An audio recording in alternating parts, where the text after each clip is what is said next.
James Oliver is the founder of Atlas Bars. They are what protein bars were meant to be. Protein, real food, little sugar, and they are very delicious. I can tell that with extreme confidence because James sent me some of his delicious bars. Welcome to the show, James. Thanks for having me, George. Pleasure to be here. Yeah, excited to have you on. Tell us a little bit about your personal lives, more about your work, and why you do what you do. Sure. From the Boston area, grew up in New England, went to school in New England, and I actually started Atlas right out of school. So I've never had a quote unquote real job. The reason I started a company was because I figured that, yeah, it's a risky thing to do, starting something, but the best time to take a risk is when you have little to lose. And at 22, you don't have a lot to lose. So I figured if there's ever time to do this, the time's now, even though I have no experience and I don't know anything about anything.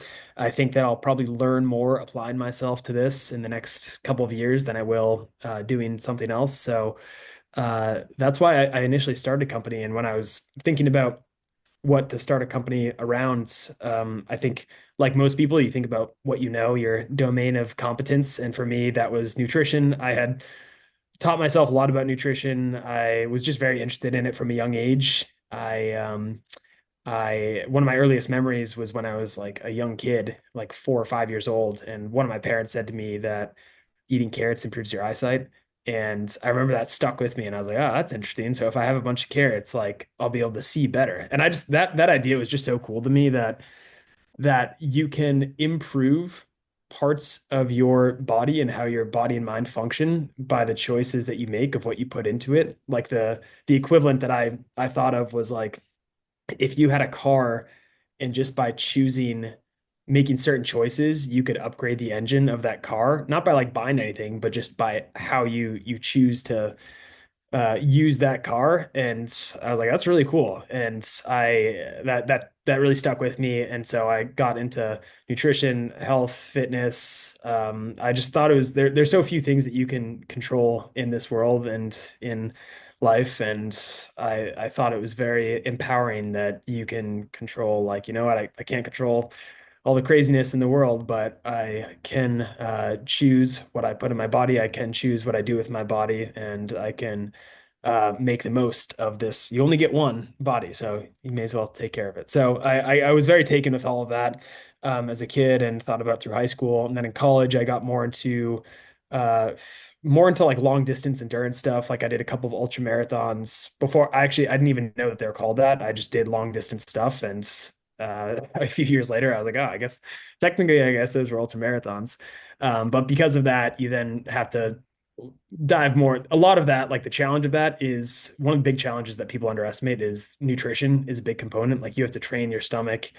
You really need to have that dialed in if you're going to push your body like that. So I learned a lot more about it then, just taught myself a bunch. And by the time I was ready to finish with school, I knew a good amount about the space. And I also felt that in this specific instance, in the bar space, despite how many brands there were, I thought that there was room for a product that I myself really couldn't find. And because I couldn't find it, I knew there was a gap, which was something that was made with real ingredients, high protein, low sugar. It was just the things that I wanted for myself. And I was like, I wish somebody made this, and it probably would have probably would have made my life easier if it just existed, so I didn't have to make it myself. But initially, I was like, I think that I really didn't think about it as like starting a company. I was just like, I want this for myself. I'm just trying to solve a problem, and I'll see if it resonates with others too. So that's how I initially launched a business and what I decided to launch it around.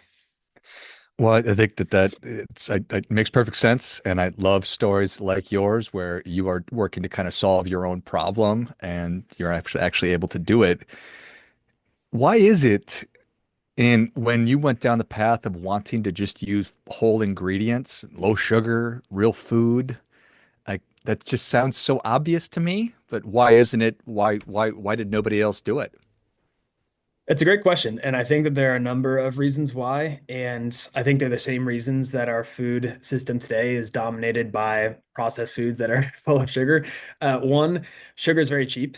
Sugar is very cheap and it tastes good. And when most companies are, their equation is effectively how do we maximize profit margins and how do we maximize consumption?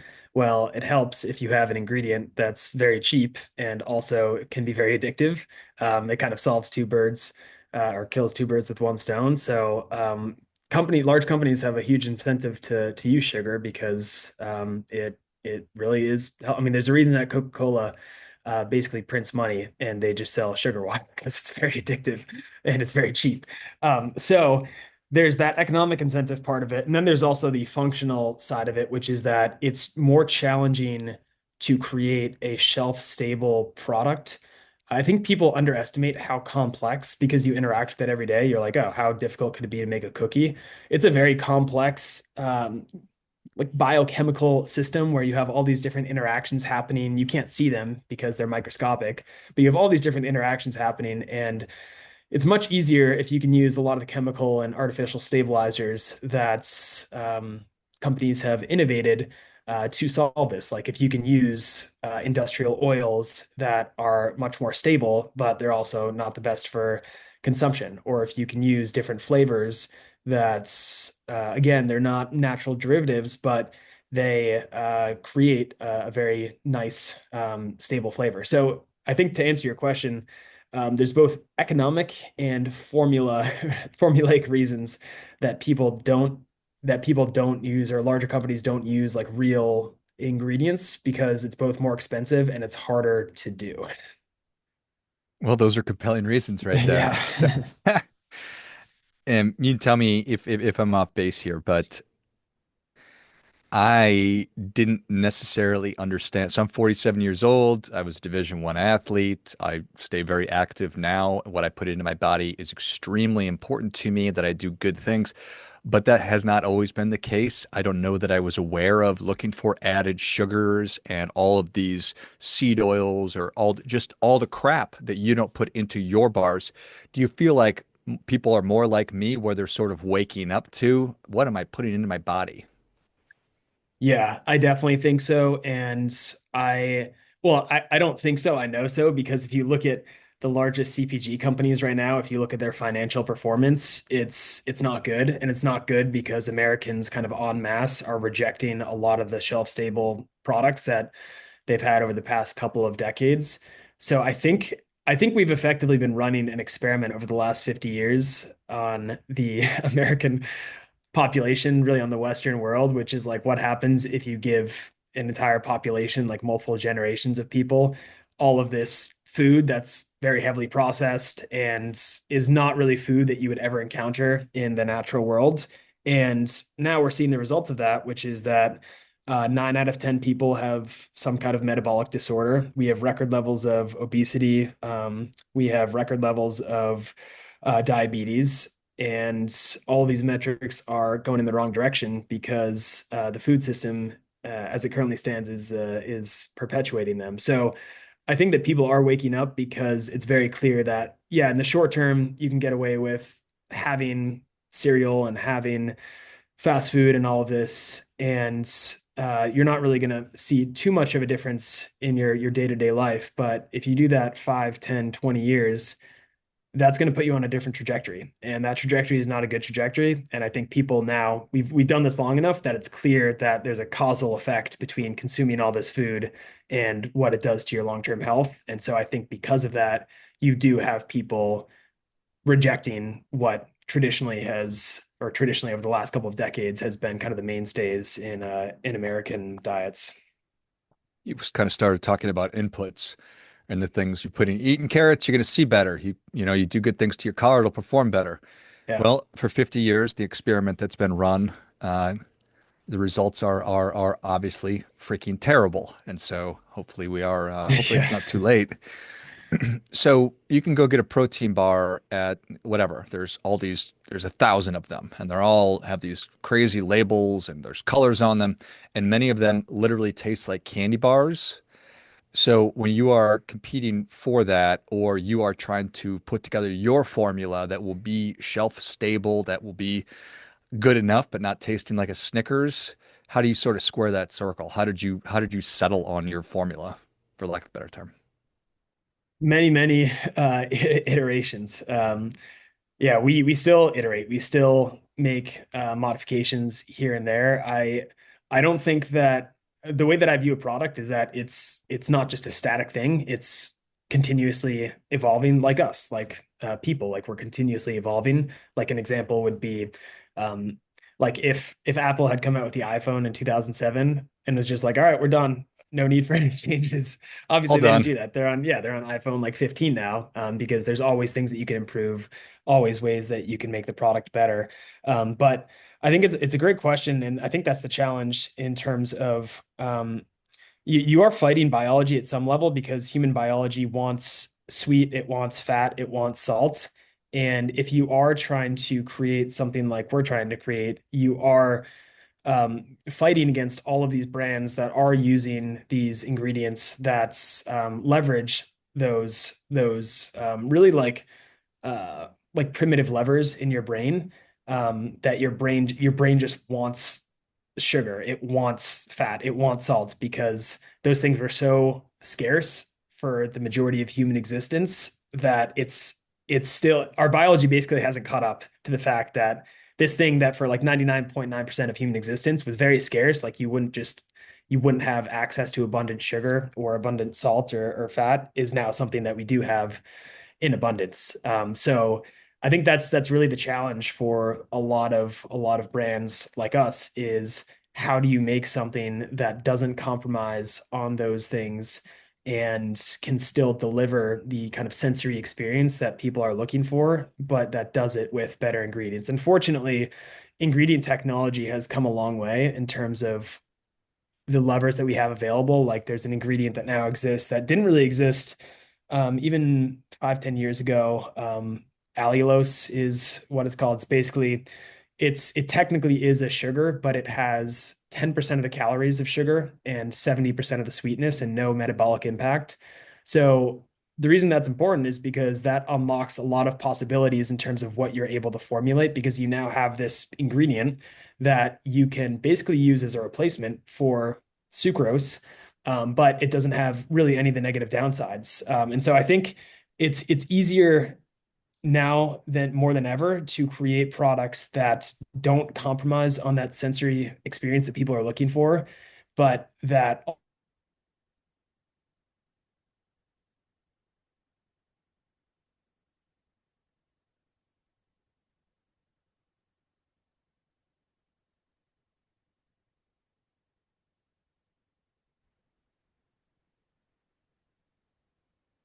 We cut off talking about the sensory experience. yeah, I was just to wrap that thought up. I was just concluding that it's easier now more than ever to create products that are aligned with people's health and biology, but that also deliver the sensory experience that people expect and want.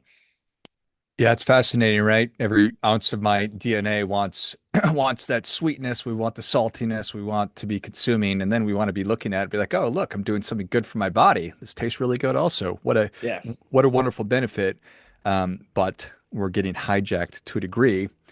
But it sounds like well, like it doesn't sound like I've eaten your bars, and they are awesome, and they are delivering exactly what it is that I'm looking for. So, what has been your like you need to get them in people's hands, right? So Yeah. how has your distribution strategy changed or evolved? What is it doing right now?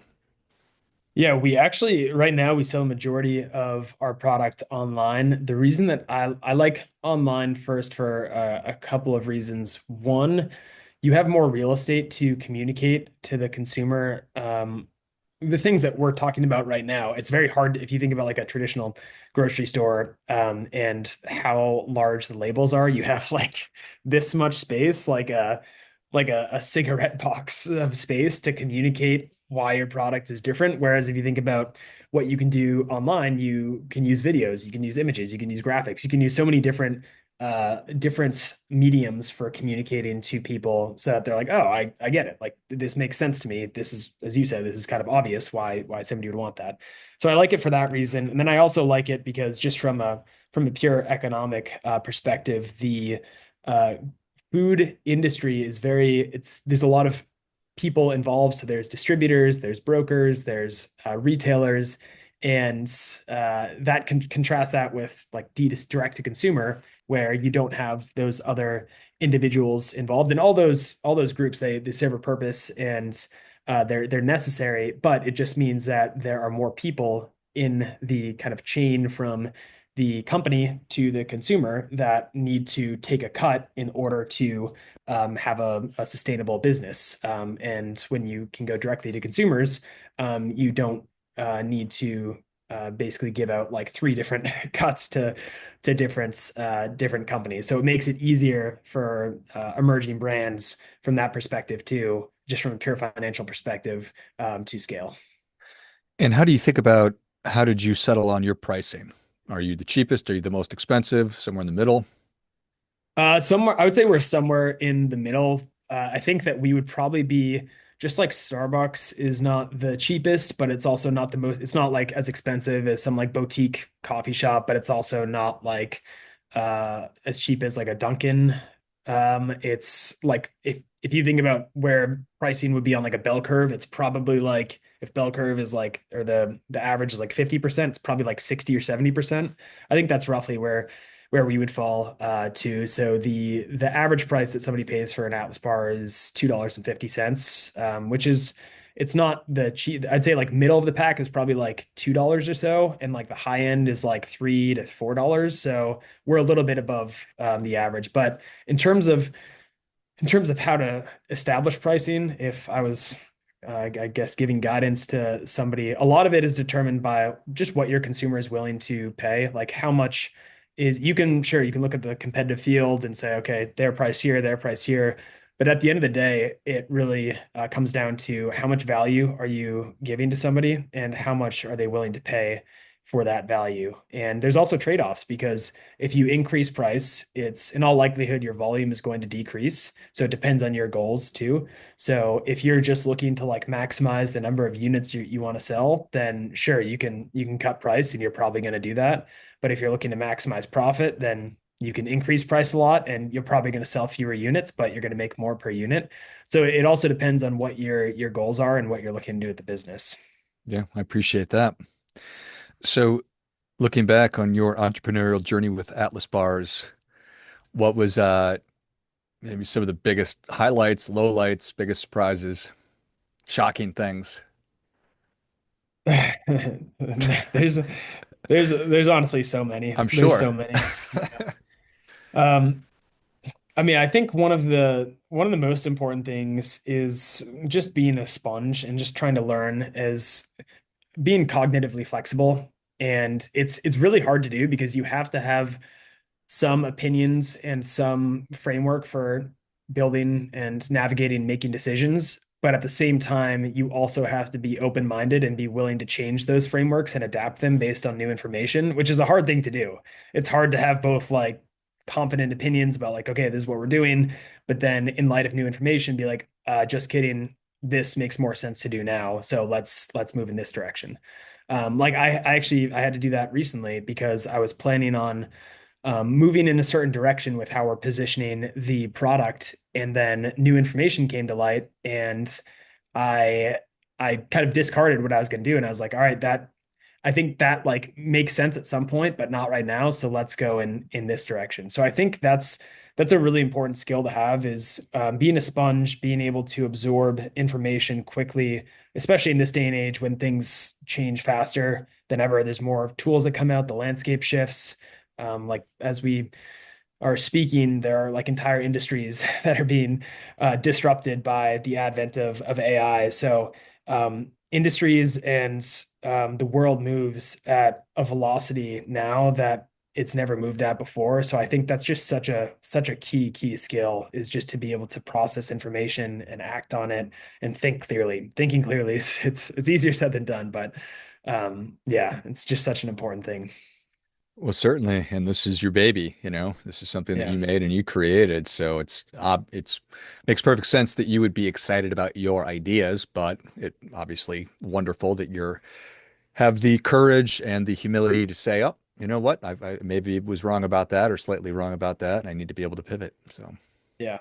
I think that I think that one of the mistakes that I've made is that being and I think I've seen this with others, if you wrap your identity up too much in what you're making, it can really constrain you because then even if you know the right thing to do is pivot or adapt whatever you're selling or change direction, because your identity is now conflated with what you're doing, it makes it really hard to do that because in order to basically kind of kill what you're doing, you also have to like kill a part of yourself. So it not to go down a spiritual route, but I think that that idea of detachment, that's like a common kind of Buddhist idea, but I think it's really helpful in entrepreneurship too, because you don't ever get attached to what you're doing. And if things change, and if you say, actually, this is a direction that is experiencing like this wasn't what I started, but this is a direction that's experiencing a lot more traction than this other direction. So let's go in this direction. It gives you the ability to do that without really having any, I don't know, any of the like shame or whatever negative feelings that somebody might experience from getting down on themselves that their initial idea didn't work out. Yeah, I love it. Well, James, thank you so much for coming on. Thank you for creating Atlas bars. Again, they are delicious. Where can people learn more? How can they engage? Where can they get a box of Atlas bars? If you just search Atlas bars on anywhere, you'll find them. A lot of people get them through Amazon, through our website, and yeah, I really appreciate the time. Thank you for letting me come on and share a little bit about my story. And yeah, it was a great conversation. Yeah. It's always fun hearing from entrepreneurs. So thank you. If you enjoyed as much as I did, show James your appreciation. Share today's show with a friend who also appreciates good ideas. For the people who are health conscious in your life or who want to become more health conscious, pick up a box of Atlas bars. You can find them by using your favorite search engine or going to Amazon or however you like to do that and check it out. Thanks again, James. Thank you. Appreciate it, George. Until next time, remember, do your part by doing your best.